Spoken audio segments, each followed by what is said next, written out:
ನಿನ್ನೆ ದಿವಸ ಸಂಜೆ ವೇಳೆನಲ್ಲಿ ಬಂಟ್ವಾಲ್ ಪೊಲೀಸ್ ಸ್ಟೇಷನ್ ವ್ಯಾಪ್ತಿನಲ್ಲಿ ಒಂದು ಮರ್ಡರ್ ಆಗಿದೆ.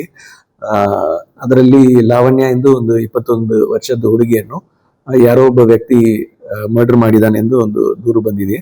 ಅದರ ನಿಟ್ಟಿನಲ್ಲಿ ಬಂಟ್ವಾಲ್ ಟೌನ್ ಪೊಲೀಸ್ ಸ್ಟೇಷನ್ ನಲ್ಲಿ ಕ್ರೈಮ್ ನಂಬರ್ 95/26 ಅಂಡರ್ ಸೆಕ್ಷನ್ 78 126 ಮತ್ತೆ 103 BNS ಪ್ರಕಾರ ಕೇಸ್ ದಾಖಲು ಮಾಡಿಕೊಳ್ಳಲಾಗಿದೆ.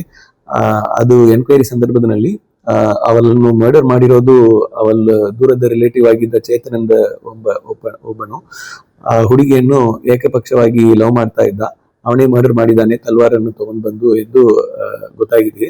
ತದನಂತರ ಆರೋಪಿ ಪತ್ತೆ ಹಚ್ಚಲಿಕ್ಕೆ ವಿಶೇಷ ತಂಡಗಳನ್ನು ನೇಮಿಸಲಾಗಿದೆ.